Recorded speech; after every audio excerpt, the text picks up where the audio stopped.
What's up, everybody? We want to take a minute to thank this week's sponsor, Common Thread Records. Common Thread Records is an indie label based out of Texas who's all about doing awesome things for awesome bands, and they want to tell you about some of those awesome things. Let's start off hot. They currently have the new House Parties LP, Tiny Rooms, up for pre-order on www.commonthreadrecords.com. The band Further North is about to release a new single and music video called Lighted Roads on August 5th.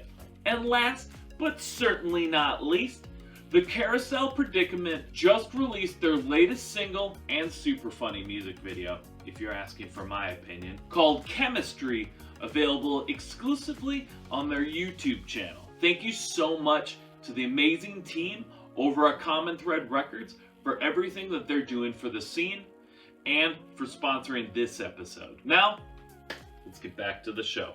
What's up, everybody? Welcome to another episode of Where Did All My Friends Go? A podcast about life in the music industry.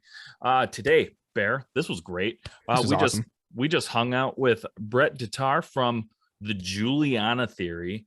And if you guys know, he was in Zao, and he composes some pretty movies. Badass movies. And I'm going to go watch one of them as soon as we're done. Because it's this on intro. Netflix. I know, and we're going to go watch it. Do you want to know what movie it is? You'll have to tune in to find out. Yeah, so why don't we just get right into it, and then Barry, you can go play with your kid, and I'm going to go watch a movie. Hell yeah, let's do this.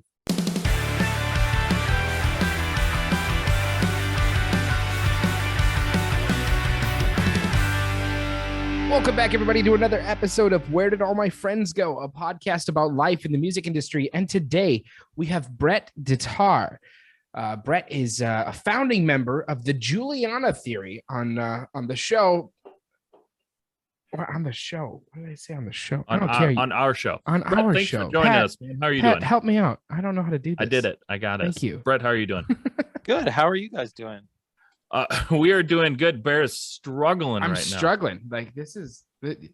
Yeah. We all have these days. I'm just trying to drink a Canada Dry in peace. Yeah. So, yeah, thanks so much for coming on the show. We really appreciate it. Thanks for having me. Absolutely. So let's just jump right into it, Pat. Yeah, let's just get into it. So you guys just recently released a new EP, Still the Same Kids Part 1, which is a first in the series of 3 EPs to be released. The EP starts with the single Playback 99 and flows seamlessly into Let's Talk. Can you tell us a little bit about this new record and what we can expect from the next part of the series? You know, I think I feel like we tried not to overthink about what we were doing too much and just tried to make stuff that we liked. And I feel like in general, the history of the Juliana Theory is always that we got bored pretty easily and would always kind of change our sound to a degree between every record we did. Mm-hmm. And this just so happened to be like 15 years between. So right.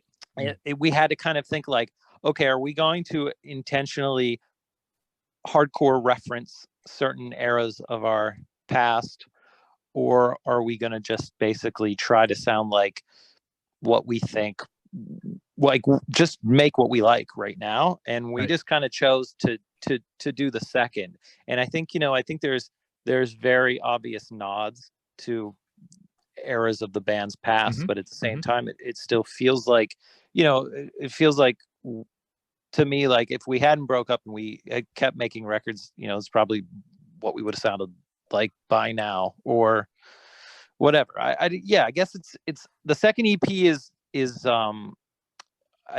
rocks more than the first one. It's a bit heavier, but it's not like it's and then the third one is kind of also in a different direction. So they all 3 of them sort of have their own kind of personalities in a way. Sure. But okay. Yeah, we just we've always been a kind of band who gets bored easily and likes to experiment and try different things and not like settle on a sound too much per se. So would you consider these EPs to be somewhat of a concept album? Is that something that you guys were shooting for, or is that something that you haven't even considered? No, it I would say that it is, but in a very, very loose term. It doesn't have a narrative. It's not like, it's not like Pink Floyd The Wall, where it has this overarching narrative that continues through the entire thing. But I would say that thematically, most of the songs tie into a couple sets of general overall ideas that I would have really been thinking about a lot the last couple of years. Gotcha. And so, yeah. And so then how, sorry, go ahead, Pat. Oh, I was just going to say, so one of the things I enjoyed just about this new EP is right out the gate, those two first songs that I even acknowledged, the Playback 99 and Less Talk. Playback feels a lot more of a nod to like those early days, and then Less Talk has just such a good groove to it. Yeah, thank you. I appreciate that. I feel like, to me, like Less Talk. So Josh and I kind of like, we grew up really listening to, but it's like before we discovered hardcore and punk rock and underground music, our original roots were just honestly like listening to like radio pop rock. We grew up in that era to where, our parents might have been playing Motown around the house or whatever, but if we turned on the radio, like before grunge happened, in a way, like we were listening to Tears for Fears, and we were listening to Genesis, and we were listening to, Phil Collins, and we were listening to all these, there was like this era of pop rock kind of like all over, even like Duran Duran and Depeche Mode and just so much stuff in that kind of world. And I feel like that's really our earliest roots. And we never went too deep into kind of treading those waters. But I feel like it's hard to say this without sounding dismissive in a way, but like I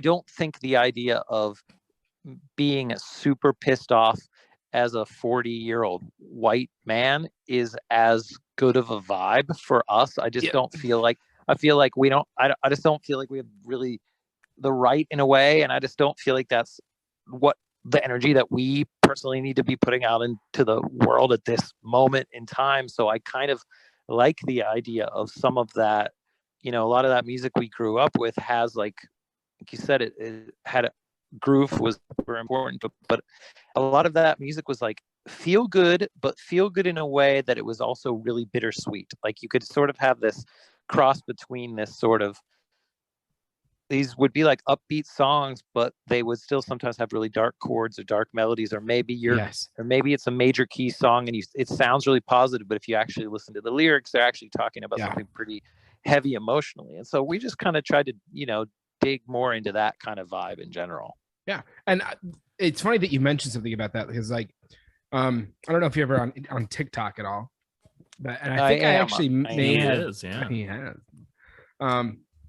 But there was this video that I saw this guy, and it wasn't fact. It was just he was pointing out something that he found very obvious, and it was like talking about the music industry in today's age, looking for the next hit and looking at how they have to be, how they seem to be super attractive, super good looking, super marketable, just as their image. And he's like, can you imagine if we took today's music industry marketing and threw it towards like bands or artists like Phil Collins? Can you Phil Collins is a powerhouse of a musician. He's smart, he's kind, he's a genius, but like 6 out of 10 in the looks, and there was like, he kept going on about all these things of how like these older musicians were making these incredible songs. And it was all about how they took their life experience, and instead of, talking about like what you're saying here is, instead of saying, oh, we used to do this back then, this is how we used to feel, they stopped and they started writing about things that were either applied to them or that meant more to the people around them, rather than just what they experienced as a kid or experienced as a young adult. And that's what drove me to their music. But it's also a very good possibility that that's why their music career lasted as long as it did. Because even as we're talking and thinking now, a lot of questions that I ask bands that I work for is, what are you doing in terms of longevity? Because you kind of hit the nail on the head. But dude, I don't know if I want to be in a pop punk band singing about my ex-girlfriend at 17 when I'm 40. You know, like I don't, the time and place. You got to learn to be able to grow. And I love hearing that coming from a musician such as yourself, from a band such as the Juliana Theory. I think that's incredible. And it's really awesome to hear that kind of mindset is out there. It's still being portrayed in the music that I listen to. That's awesome. So thank you. No, I appreciate that. I think in general, there's, it's like there is so much great music that is happening 1 degree left or right, or 2 degrees left or right from the absolute mainstream. And in a way, there's like way more than ever. And so I feel like if you're authentic to yourself, whoever you are as a person, whoever you are as an artist, there's going to be some people out there that will relate to it. And I think the era of trying really hard to kind of like shoehorn yourself into a particular sound or whatever, it might work. It might work if you're 17 and you have major label backing and they're spending $1 million to market you. But right. Otherwise, now is the time to just be like, this is who I authentically, genuinely am. And so just be that, and hopefully it'll find its market. And it might not be this giant thing that blows up, but you look at it, it's like, if you make something good, and if you make something like really good and timeless, it can stand the test of time. I mean, we're literally seeing this. We're witnessing, I've loved Kate Bush for years, but there's an entire generation of people now that have made a song that was never a huge hit in America, now is like #1 on the charts and is like the biggest song of the year almost, because A, it was a timeless song, and obviously, being on like the biggest show on Netflix is what made it happen. But if that song hadn't been awesome in the first place, that wouldn't have happened. So it's you just got to make stuff that's good, and hopefully it'll find its audience. Hopefully. Absolutely. Since you brought up the Kate Bush, I did want to bring. It makes me think of, there was a meme I saw with it that is like, just hits the nail on the head. It's just so perfect. It's the picture of Marty McFly, from Back to the Future, and he's like, it's talking about how it's kind of weird right now, but your kids are gonna love it. Exactly. Exactly. Trust me, your kids will love it. Man, it's true. And like, to think about, like, just to put a final nail in that coffin, but to think about the impact that just TikTok has alone over making something like that back into the charts, which is insane. It's crazy.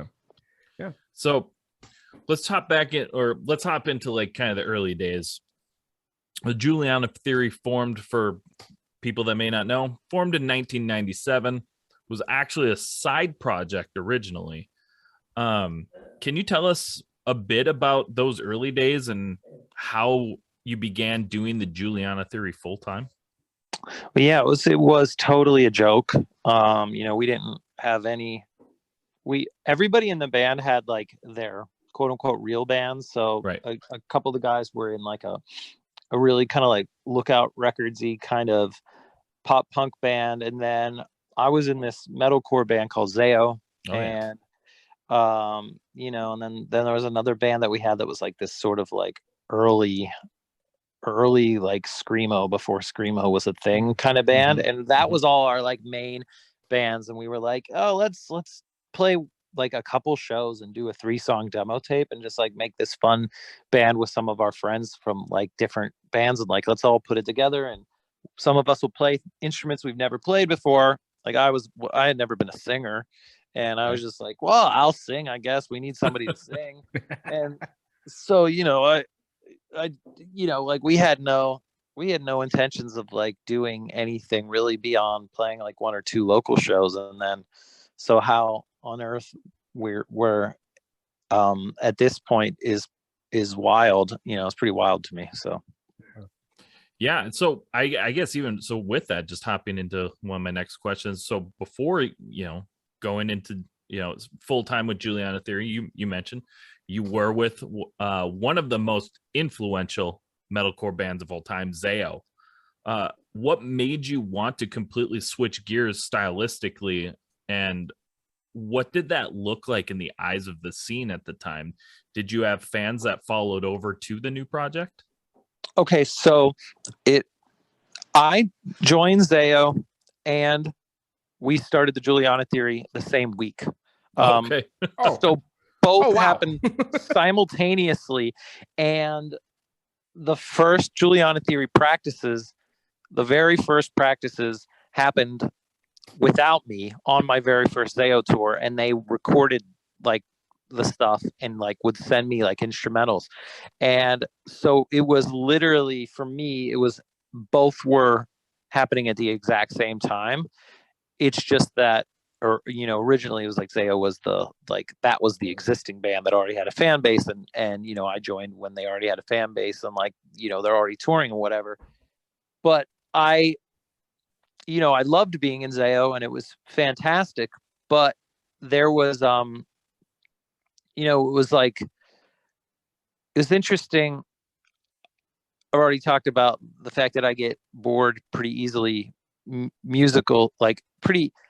I get bored quickly in a way musically, which is one of the reasons I think I'm a film composer now, is because you get to change things up all the time between projects, and it's great. But it's like, I remember loving the record we made, Where Blood and Fire Bring Rest, and thinking like it was awesome. But at the same time, I remember also immediately feeling really limited. Like, well, every song has to be heavy. Every song has to have a breakdown. Every song has to have these crazy double bass parts or whatever. And I was like, what if I wanted to have an acoustic song, or what if I want to do something like really mellow, but then it gets heavy, and like, it felt like, in a way, it felt sort of limiting. And I kind of felt like with the Juliana Theory, I sort of felt like there was more potential to be able to like try different things, and to like do, just spread our wings in different directions. And so one of the main reasons like I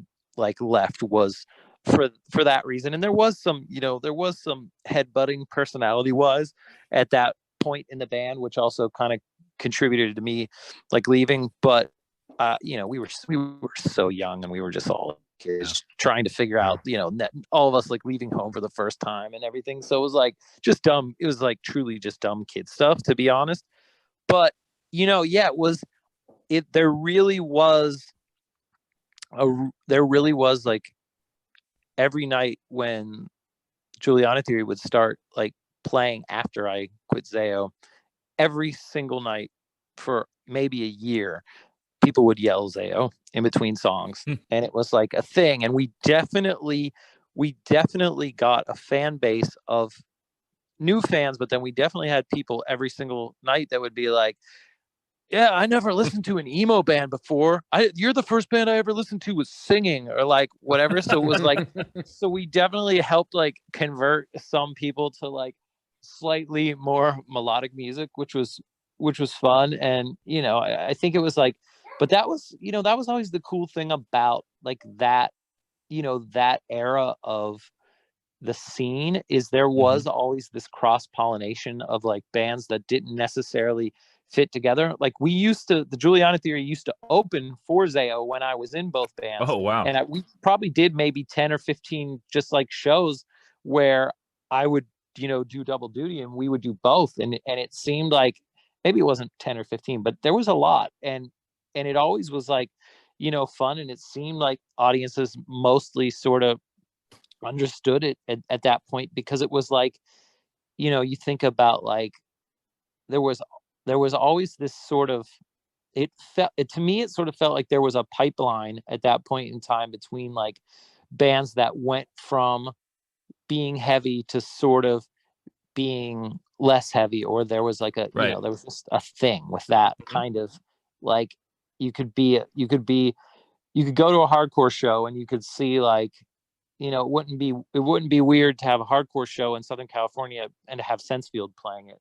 And it wouldn't be, weird to go to a hardcore festival and see Braid and, Texas Is the Reason and the Promise Ring playing Right. next to like, Earth Crisis and Strife Right. or whatever. It just That- made sense for some reason. I don't know. We've talked about that a few different times on the show, to where like back in, in the early 2000s, late 90s and stuff like that, it was cool for bands of multiple genres to do that and to play the same show. That's one of the things that we even started like with Unsigned Pop Punk for, is, though pop punk's in our name, that's not what we just focus on. We focus on the scene in total, which includes emo, ska, post-hardcore, and pop punk, because we wanted to bring back the feeling of that scene,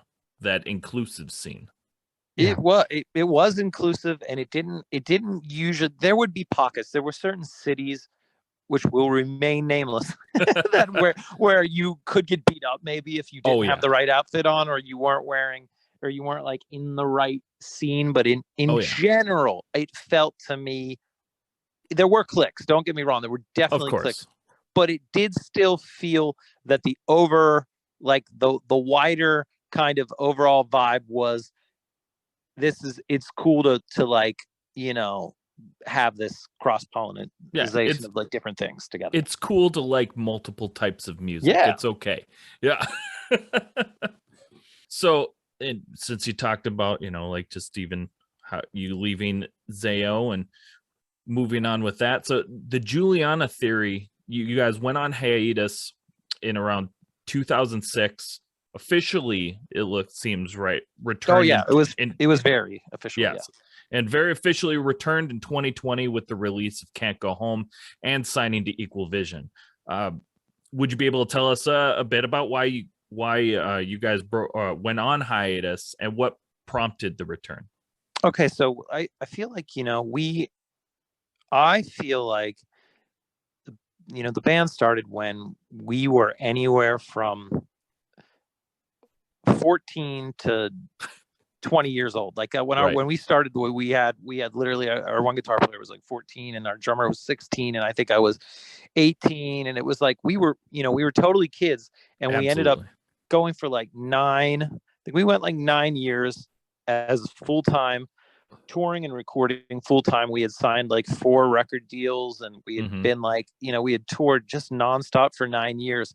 And I think, we hit a plateau at a certain point a couple years before we broke up, and we could feel where it felt like things were getting worse. And I always like liken it to the movie Spinal Tap, and like Spinal Tap is like the whole movie is watching this like second half of a band's career, like after they plateaued, and then they're just like kind of like going, they're playing the smaller room that they used to play when they're starting out, and like, and you're feeling, and I think like we were starting to get to that point, and I think like, we just burnt out an audience. Like if you do 3 US tours a year and you do that for 9 years straight, it's like at some point there's no scarcity anymore. It's just like, like how many times can we see these guys? And I think that some of us were wanted a little bit more, security in life, or wanted to be able to be home more often. And so it just felt like we had come to that point where it just felt like we came to that point to like, this is the time to kind of like let it go. And I had, fully accepted that for a long time, and was kind of very much at peace with that, and didn't figure that we would ever really do anything again. And we ended up doing in 2010, we ended up doing a 10-year reunion of Emotion Is Dead, and we did like I think 6 shows or something like that, and that ended up being really cool, and we had a great time. It was really fun. But then I figured we would never do anything again after that. Fast forward to 2019, and Josh Fiedler, who had always like, he and I go back to like, we go to high school together and everything, and we've been friends forever, but he would always be the one who was always kind of the most like, yeah, we should do more band stuff. And I would always be kind of like, I don't know, I don't want to do it. And in 2019, I basically was just finishing up scoring, I think it was like 2 movies back to back, and I was kind of like burnt out on being in the studio. And this band, the Spilled Canvas, offered us to open for them on tour acoustic. And we had never really played acoustic ever. And so we knew it, it didn't make sense for all of us to go out as a 5-piece, even though we actually, talked to everybody and wanted to see like, who all wanted to do it. And it ended up basically just being me and Josh were the only ones who wanted to do it and were available. Okay. I didn't put much stock into it. And after I said yes, it was like a couple months before the tour. And I started like, honestly, I was like kind of like dreading it. And I thought, this is dumb. Like, why are we going to play these songs? Like, and like whatever. And we started rehearsing, and we changed the arrangements of everything. We didn't treat them like we're going to play this exactly the same way we would, but on acoustic guitar. We're like, no, how do we approach these songs if we were at like a campfire, or if we were like sitting around in a living room, like playing the songs? Let's think about each song in a different approach, kind of like, in the way like MTV Unplugged would do in the like classic era. And so we approached the songs in a different way, and it seemed really fun. And we ended up like, going out on the tour, and it's just the 2 of us in just like an SUV. And it ended up being like the simplest, maybe most fun tour like I had ever been on. We got along flawlessly the whole time. We had so much fun. It was so easy just going in like, going in a simple vehicle as opposed to like a big van and trailer or a bus or whatever. And, every night people would come up to us and, tell us, oh, this song meant so much to us, or we met our spouse at your show, or we named our kid after you, or, like crazy things, and like would thank us for doing it. And it just felt really, we just felt a lot of gratitude for being able to come back and play shows and have people care and have people be stoked. And, Josh and I just got along so well and just had so much fun that it just kind of grew out of that, like the idea of why don't we, try to make some new stuff and kind of go from there. Wow. And now here we are. That's awesome. Like, and now we're here. So with that, you've brought up actually a couple times now. You are also an accomplished film composer, most notably horror movies that I was able to find, such as The Devil Inside, Where, Brahms the Boy 2, Separation, and the unreleased prequel Orphan First Kill. And there's another one in almost in the can that I can't talk about yet, but I don't know if I would say I'm accomplished, but I'm figuring it out as I go. Like, I mean, these are some pretty cool movies, man. Thank you, appreciate it. Absolutely. So how is the process for composing music for a movie differ from, writing rock music? It's very different. It's substantially different, because when you are writing for picture, your job is to tell a story, and your job is to help tell the story that the filmmakers, director, producers, actors, actresses are trying to tell. And your job musically is to, in each scene, in each sequence, to kind of make things that propel that story forward and tell whatever story that the filmmakers are trying to tell. And so it's obviously you're trying to make the music as cool or as inspiring or as interesting and fun to you as you can. But at the end of the day, it doesn't matter as much as moving the narrative along and helping tell the story. So you have to approach it in a completely different way, even though it's like you're using the exact same building blocks. It's the exact same fundamental, it's like if you're using exactly the same ingredients, but Right. what you're doing with them has to serve a somewhat different purpose, even though, like you can listen to a lot of good scores and soundtracks on their own. And if the music is good, it can stand on its own, but at the heart of it, it was created to kind of tell a story. And so it's comes from a different approach. And also you're, like I'm more at the mercy of what like the director wants is much more important than what I want. Whereas like in like a band project or like, your artist project, you kind of usually the artist has the final say. And, like writing to picture, the degree of control you have is less because it is more collaborative and you are not the boss. When the composer is not the boss, whereas like the band is the boss of the band, but the composer is not the boss of anything. So right. Well, that's awesome. Like I'm not gonna lie, before I started working on this interview, I was not aware that you were a composer, especially for not like these movies. And I myself am a very big horror movie fan.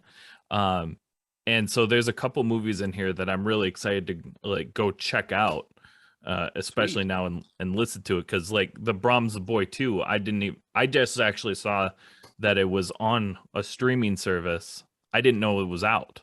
Yeah. It actually came out in theaters. Like I swear to God, 1 or 2 weeks before COVID lockdown started. So it was the last thing I got to do before COVID was like have a premiere. Like I went to a premiere and like saw it in theater and whatever, and then like everything like locked down like right after. But yeah, it came out on Netflix like a couple weeks ago, and like nobody tells me these things. I never know. And then suddenly like people are sending me screenshots of like, oh my gosh, it's top 5 on Netflix, and I'm like, what? I didn't even know it was on Netflix. And it's it's weird. I didn't either. I've seen the first one. I hadn't seen this one. So me and my wife just saw that it popped up on Netflix, and I was like, oh, I guess I know what we're doing tonight. Oh, sweet. Awesome. That's our plan. So very excited to check that out. We have one more question, then we're going to go to break and move on to our next segment. Cool. If you can give our listeners a piece of advice that you know now that you wish you had known when you were first starting out, what would that be? Oh boy. Oh, there's so many. And right. You know what? Here's what I would say. First of all, and it goes very much into what I was saying earlier, don't worry about what anybody else thinks that you should be doing creatively. Make the thing that you love, and make the thing that you love and that you believe in, and like fight for that as hard as you possibly can. Don't be afraid, of course, to get criticism or critique from people that you look up to, and get opinions from people, but stick to your guns. Like do what it is you love and make that thing. And at the same time, there's no shame in having a job that pays for other things in your life. And like, don't put this crazy undue pressure on yourself to make your entire living from music, or to make even any money from music. Like I think that gets in a way for a lot of people. And it's like, I honestly think, like I've told people recently, I've had this conversation a lot. Like I make music as of my full-time living. All of my money comes from music and nothing else.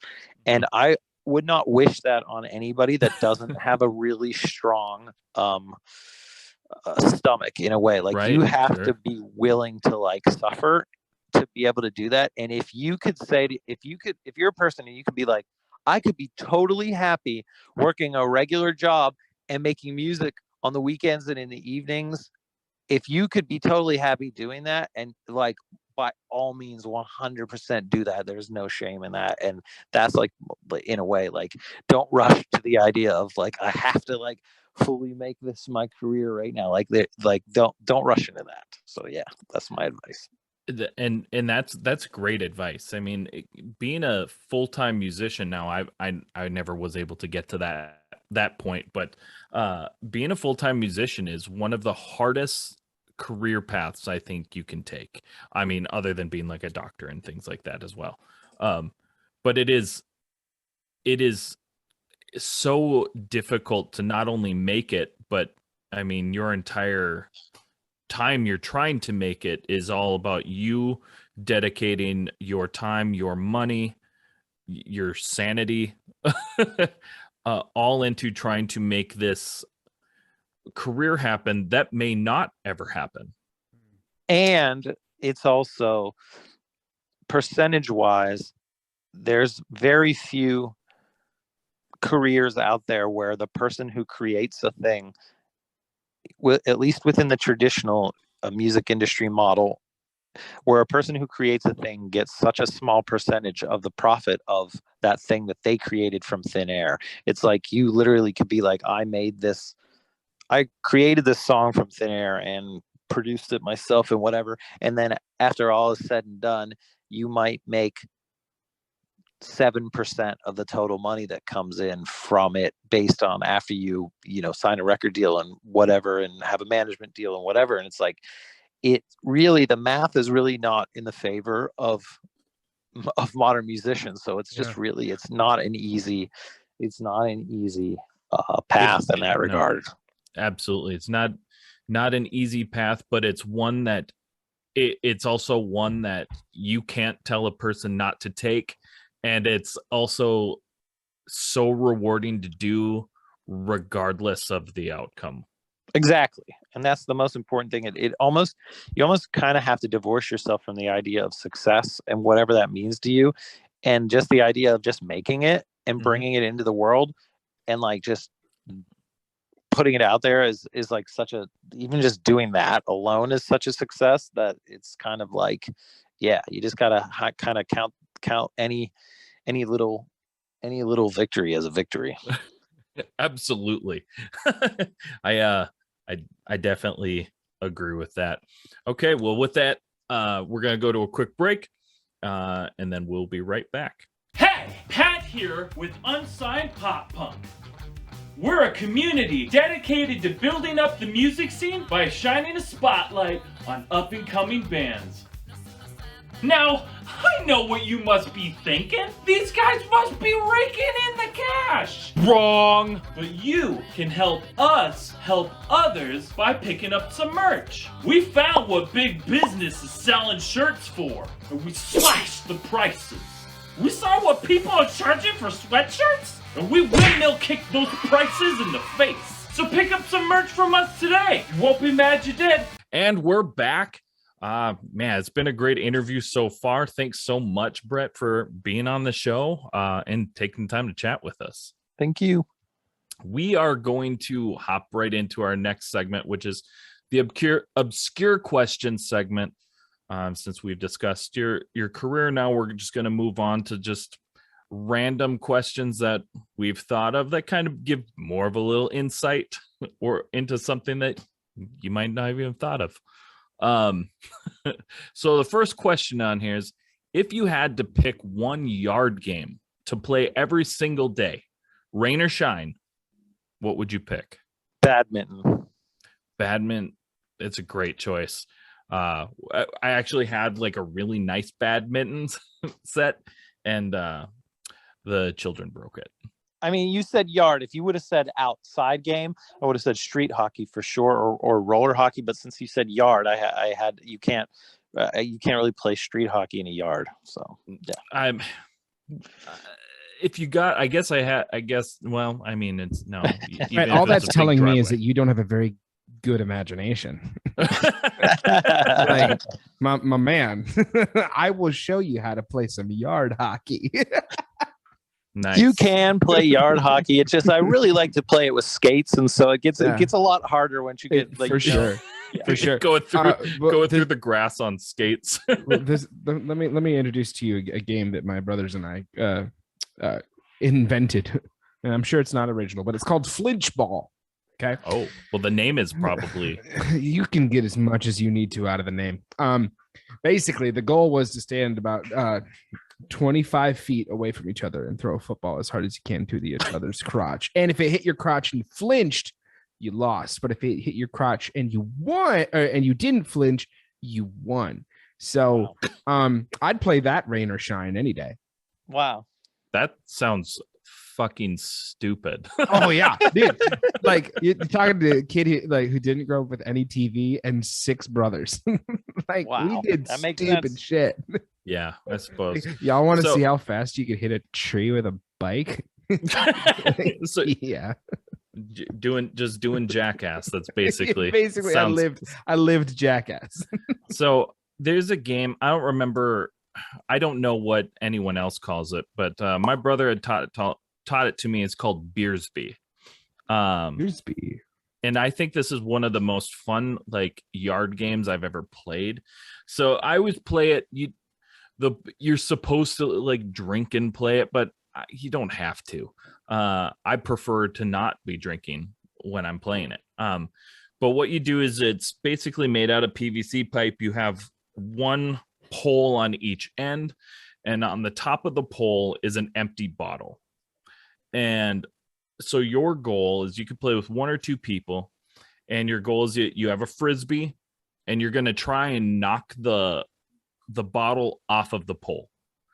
And so you can be the goalie. You have to stand behind the pole, and if the frisbee touches the ground, that's 1 point. So you got to catch it. And if the bottle touches the ground, that's 2 points. So you can catch both of them, but you can't step in front of the pole until the bottle is knocked off. Then you can try and catch it. And the other thing that makes it difficult is you have to have something in one of your hands.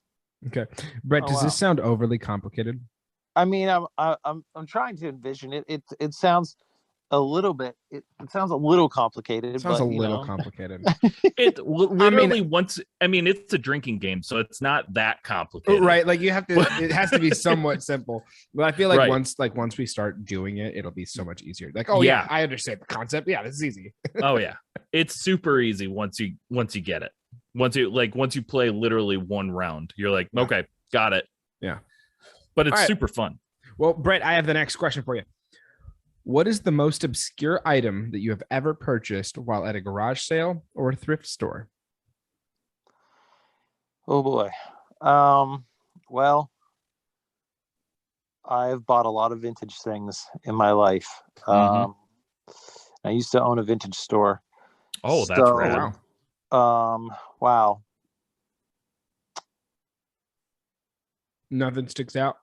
I'm really thinking like some of my favorite for a while. Okay, there were 2 things I collected that I don't collect anymore. One was really weird taxidermy. So Awesome. Once I had I got all kinds of things, but one that stands out to me was a full coyote, like entire. Oh, okay. And that was pretty awesome. But then I also would get really weird space age electronics. So record players that looked like a bubble dome kind of That's thing. awesome. Or really literally stuff that looked like it was from what they thought a spaceship would look like in 1965. So that, I like some weird things like that, basically. I love that. I am currently on the lookout for a jackalope. So Oh yeah. They're not too hard to find. You'll find jackalopes if you look around, especially if you go into if you go to the Southwest and in that general area of the country, they show That up. makes sense. I've seen them around, just not in my price range yet. I think that's more the biggest concern for me. I think I just want to tell you what my most obscure thrift store find, I think, was it's a dog that is carved out of bone, and That just seems cruel. it looks well, it's, I mean, I would assume that the the bone was not a part of a living No, person, I'm or just a living sitting thing, here like, dogs are always trying to get bones, and yet now Oh. we are making a dog out of a Yeah. bone that he can never have.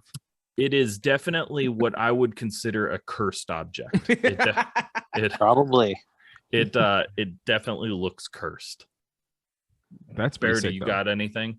I mean, I wouldn't say obscure. I just like finding things that just people like, I don't know, overlook. Like, Sure.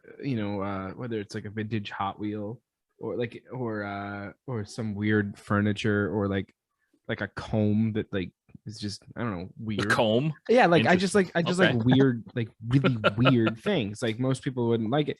Like for example, like I have a hand drawn with marker picture of Gandalf the Grey, like just chilling, that friend of mine found for me, and I was like, yeah, Sweet. that's exactly Love what I that. want. It doesn't have any like rhyme or reason. It's just I like it, so I want it. Sure. So I typically, if you can't see back there, Brett, I typically look for old action figures. That's what's behind me. Love that. That's 80s, great. 80s, 90s action figures. That's kind of He-Man mostly. That's my thing. Or video games, old video games.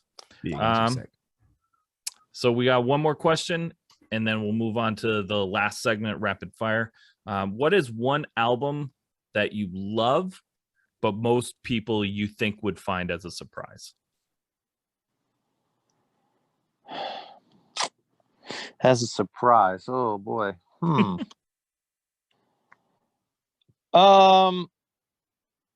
It's like, it depends. Like, if you really know me, then you know that I secretly love melodic death metal, and Yes, awesome. it's like, and so that's not really a surprise. And then it's like, if you like sort of pay attention to the obscure part of my career, you'll know that I put out like 2 country records, so I like love a lot of like old country stuff, so that wouldn't be a surprise. And then it's like all the classic stuff that like everybody likes wouldn't be a surprise. So so I'm almost like wondering if there are any surprises. Like, I like don't feel like anything is that There are any surprises. surprises There's just left? none left. The's none left. You've I done it feel like, all. I feel like, okay, so one of my favorite records of all time is not an obscure record in the slightest. But we played Furnace Fest last year in Alabama, and I got interviewed, and somebody asked me what my favorite record of all time is, and I said what my favorite record of all time is, which to me is a very well-known record by a very famous artist. And the people interviewing me were like, "Oh, I've never heard of that before. Yeah, I've never heard of that. I need to listen to it." And it's Harvest by Neil Young. And so I was like, okay, so if that's totally obscure to people at Furnace Fest, then I don't know. So I have no idea. So maybe that is surprising. But that album is entirely just a solid album through and through. It's amazing from start to finish. There's no bad songs. There's no skips. Yeah, it's awesome. And so you, on that note, I'm gonna pull one out, Bear, that I don't think we've ever talked about either. Typically, people, we've asked questions like this before, so our listeners know that I am a big Taylor Swift fan. It's true. However, I think one of my favorite records of all time is Heartbreaker by Ryan Adams. Oh my God. I was just listening to that 3 weeks ago. It's every song on there is just awesome. To be honest, my favorite album, though, Pat, you'll know this. It's More Than You Think You Are by Matchbox 20. Yep. I'm sorry. I'm going to be honest. I have never listened to anything from Matchbox 20 ever, other than the hits that I've heard. Sure. 750 million what times. You mean is the hits, which is like almost every song on an album, pretty much. Yeah, it's all their hits. All their songs are literally hits. It's pretty damn close. That happened at the same time almost as the first Third Eye Blind record. And oh gosh, yeah, it's true. Like Zayo went on my first and second tour with that band, and early Juliana Theory, we were obsessed with the first Third Eye Blind record. And we used to get like completely crucified though.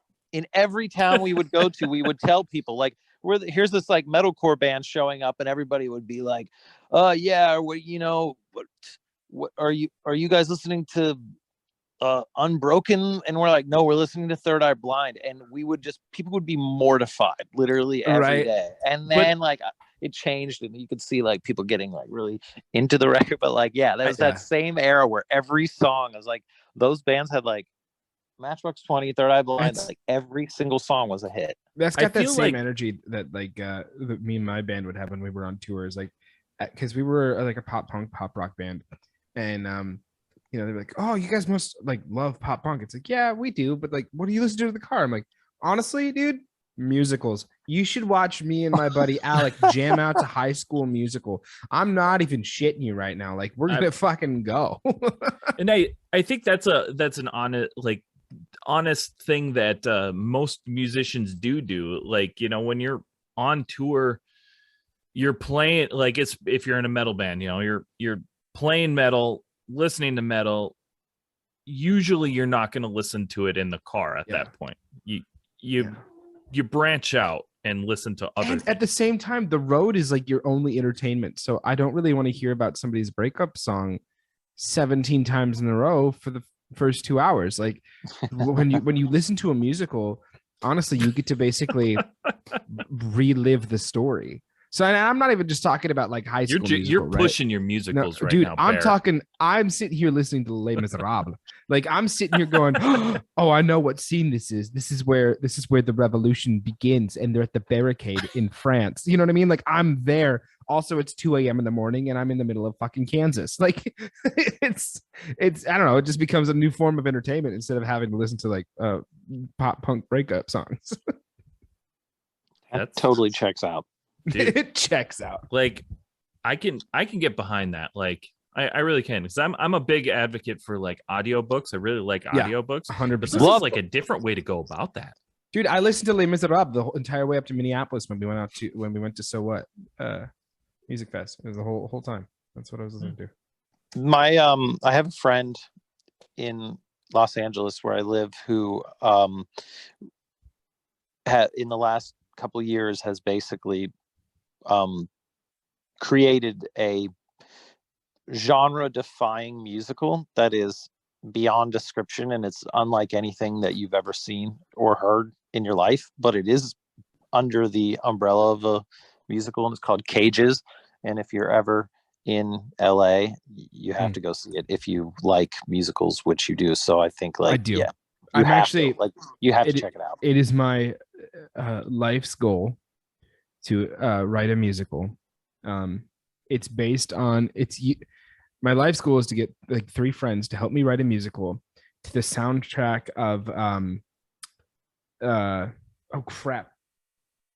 My Chemical Romance, Welcome to the Black Parade. But it's the story of Oliver Twist set in the 1800s in like France. So like that's like my big dream. So you're gonna have to spend a lot of money on that. That's a lofty goal. I just think it'd be fun. Yeah, sure. Let's move on to our last segment, which is rapid fire questions.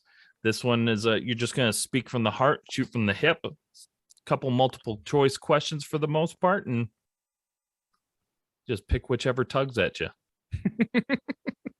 All right, you ready, Brett? I am ready. All right. Coke or Pepsi? Coke. Star Wars or Star Trek? Star Wars. All right. Mario or Luigi? Mario. Now, this one isn't multiple choice, but we always have to ask, are you able to sing the Bagel Bites jingle? No. No? Okay. Do you remember it at all?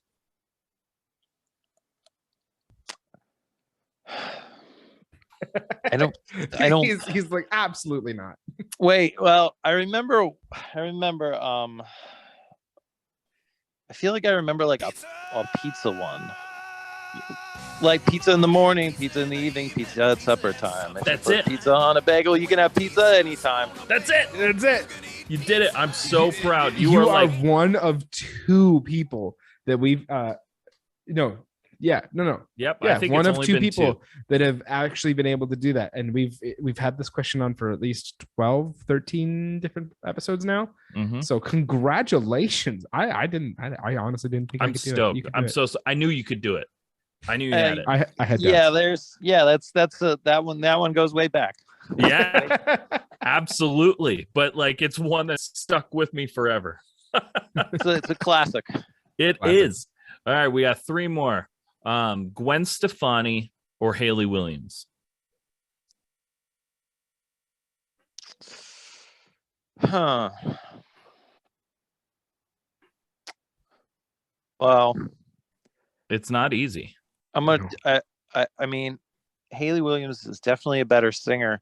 Not that Gwen isn't a good singer, but from my age bracket and when I grew up, like "Don't Speak" was like a massive, like monumental song.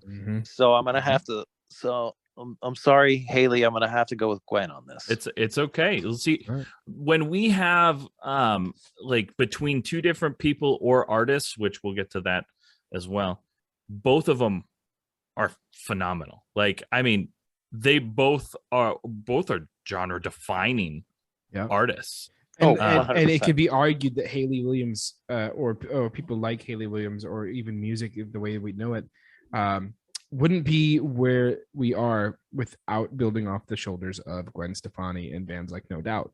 So it's like, yeah, absolutely. Yeah, and so when we ask these, it's just always personal preference and things like that, because it's hard to usually pick between them because they're both great. And that's what makes it fun. That's true. All right, next hard question.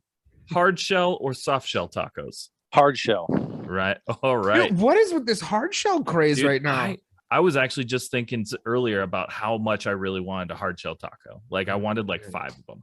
All right. It has to be. Here's the thing, though. I have to qualify that. I'm a bit of a Mexican food snob, and it needs to be. They need to be like deep fried, so they're like, you know, the real, like, they can't be like Ortega, like, right, you like know, like those. taquitos? They have to be the real, like, they have to be like the real deal. thing. Yeah, that's fair. No, I feel that, and sometimes though, like, I typically will prefer soft shell tacos, but sometimes there's just like, I get this like gnawing at my brain that, gosh, do I really want a hard shell taco right now? and sometimes you just gotta have it. So this is the last question: Sum 41 or Yellow Card? Well, I toured with Yellow Card, and they were really fun dudes to tour with. So definitely Yellow Card. Hell yeah. There you go. Once again, you know, both great bands, both great musicians, and you have a pull towards one. Yellow Card is pretty sick. They're both great. I love them. I love them both for different reasons. Right. Well, they both did two completely different styles of that genre. That's true. That's true. Well, Brett, you did it. You made it to the podcast. Congratulations. This has been an absolute blast, man. Thank you so much for taking the time to come on this podcast. Yeah, thank you guys. I had fun. Thank you so much. And with that, you know what? We're gonna let Brett get back to it because he's got a brand new movie that he's not allowed to talk about apparently because he's too cool for that. To get back to you. But Brett, thank you so much for your time. Guys, this has been another episode of Where Did All My Friends Go? A podcast about life in the music industry. And we'll catch you guys next week. Thank you so much for watching. Please hit that like and subscribe. Thank you to those who already are. Check us out on Spotify, Apple Music, or anywhere else you stream your podcast. If you're in the position to help us grow, head over to our Patreon at www.patreon.com/unsignedpoppunk. Let us know in the comments below who you'd like to see on the show and what other content you'd like to see. Thanks so much.